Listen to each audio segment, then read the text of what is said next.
넘쳐나는 짐, 처분하기엔 아깝고 보관하기엔 공간이 부족한 경우가 많죠.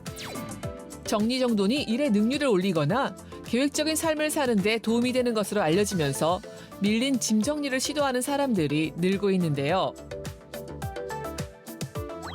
한정된 공간을 효과적으로 활용하기 위해 일명 공유창고, 창고형 보관 서비스를 이용하는 사례도 많아지고 있습니다.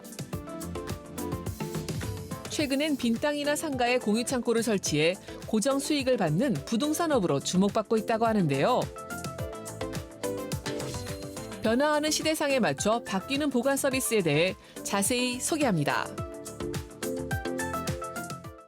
네, 오늘은 보관 서비스에 대한 이야기 나눠보겠습니다. 김덕천 대표님 오셨는데요. 안녕하세요. 네, 안녕하세요. 예, 어서 오십시오. 네. 이 미니멀이라는 말이 대세가 됐으면서 하지만 이 살아가다 보면은 짐이 늘어나는 것을 피할 수밖에 없는 현상을 맞닥뜨리게 되거든요.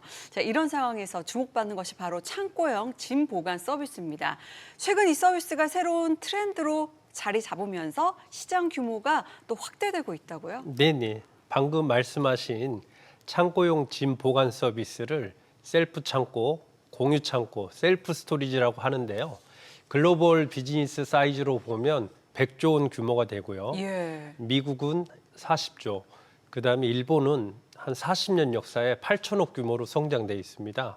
우리나라 같은 경우도 최근에 급성장하고 있지만 우리나라 경제 규모나 시장 사이즈에 비하면 아직 초기 단계라고 할 수 있는 그런 비즈니스라고 할 수 있겠습니다. 예, 전체적으로 보면은 사는 규모가 1인 가구 형태가 굉장히 늘어나면서 또 아파트도 소규모 평수가 인기라고 하는데 문제는 이 짐을 보관할 장소가 부족하다는 겁니다. 1인 가구에서도 이 짐 보관 서비스 이용하는 경우가 많아지고 있다고요. 네네, 맞습니다. 요즘 대세가 미니멀 트렌드라고 하는데요. 미니멀 트렌드에 맞게 공간을 좀 더 효율적으로 활용하려는 니즈가 많은 것 같고요. 겨울 패딩이나 온열 가전 같은 계절용품도 좀 공유창고 같은 데 보관한다라면 좁은 공간을 좀 더 효율적으로 활용하는데 많은 기여를 할 수 있을 거라고 생각됩니다. 예, 1인 가구도 1인 가구지만은 고객의 유형이나 형태가 다양할 것 같습니다. 어떤가요? 네, 맞습니다.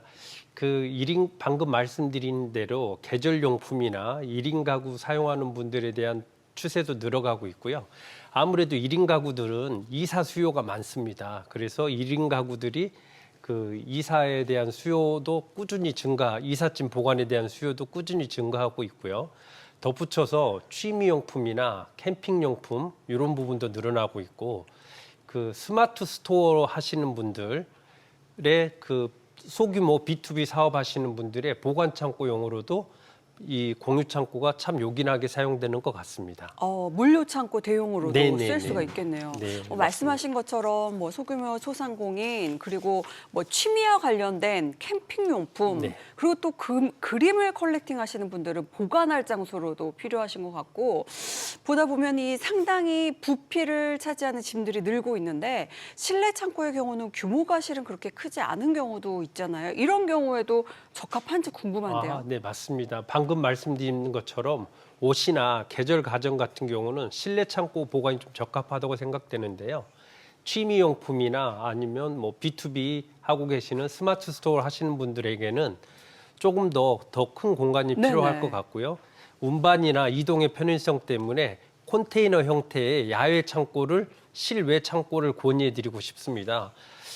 단순히 우리가 아는 농막 같은 그런 단순한 컨테이너가 아니라 국제 규격에 맞는 스펙으로 보강을 해놔서 온도 변화에도 어느 정도 커버링할 수 있는 그런 제품입니다.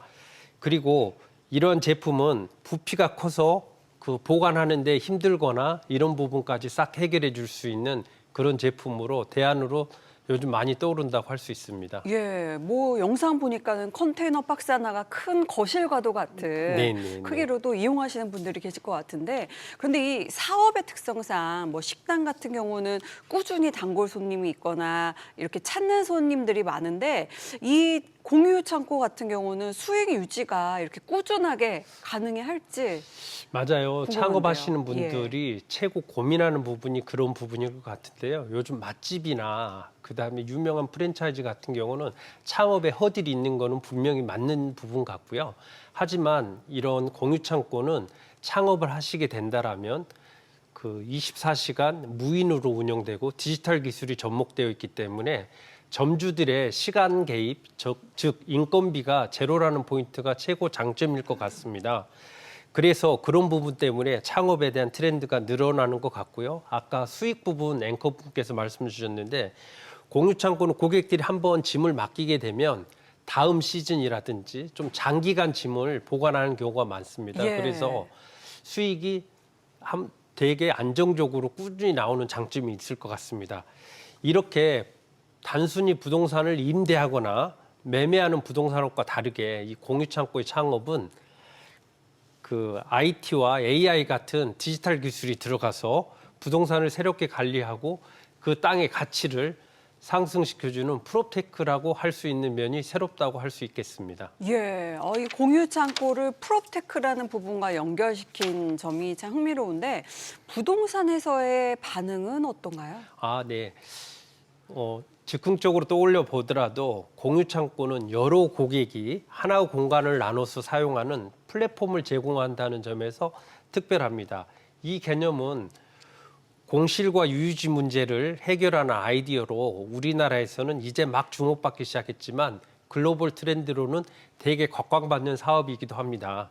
무엇보다도 셀프 창고의 운영에 무인 시스템과 디지털 기술이 활용되어서 점주들, 이용 고객들을 효율적으로 관리하고 창고 배치나 물건 관리에 있어서 그러한 기술들이 이런 문제를 해결하기 위한 새로운 솔루션을 제공해 줄 수 있다고 볼 수 있을 것 같습니다. 공유창고는 이처럼 방치되어 있고 그 쓸모없는 땅들에게 새로운 가치 상승을 해줄 수 있는 새로운 대안이 될 수 있는 점에서 주목할 만하다고 할 수 있겠습니다. 예, 뭐 얘기를 들어보니까 실제로 유휴지를 활용을 할 수 있는 그 새로운 창출도 될 수 있을 것 같은데 이 유휴지에 공유 창고를 만든 사례들이 어떤가요? 좀 비율이 많습니까? 네네. 저희 공유창고 점주분들 중에서는 그동안 빈 땅으로 있거나 쓰레기만 쌓여가던 땅에 공유창고 설치 후 꾸준히 수익이 나온 점을 확인하고 난 다음에 창고를 확대하거나 새로운 지점들을 몇 개 더 창업한 사례가 있습니다. 부동산업이라든가 이런 업이 좀 활발히 발달돼 있는 미국 같은 경우 보면 이 공유창고 섹터는 호텔이나 오피스 분야보다 더 많은 수익을 창출해내고 있고요. 그런 면에서 투자 규모도 지속적으로 확대되어 가고 있는 게 현재의 트렌드라고 볼 수 있습니다. 네, 세계적으로 주목받는 시장인 만큼 앞으로의 성장 가능성이 굉장히 기대가 되는데 자, 끝으로 앞으로의 계획은 어떻게 되는지 궁금합니다. 네. 말씀드린 것처럼 공유창고에 대한 성장 가능성은 무궁무진합니다. 아마 한국 시장도 더 커져갈 것 같고요. 저희도 그에 발맞춰서 전국적으로 공유창고 지점을 확대해 가는데 좀 중점을 맞출 생각이고요. 제가 기존에 하고 있던 물류 비즈니스와 덧붙여서 거점과 물류 배송을 연결시켜서 퀵커머스 시장에 선두로 나가는 플랫폼 기업으로 성장하고 싶습니다. 저희 그 공유창고를 이용하시는 고객분들과 공유창고 창업에 관심 있는 분들의 그 많은 관심과 그 지속적인 응원을 부탁드리겠습니다. 예, 유유지가 있는 분들이라면 더 좋겠네요. 네네.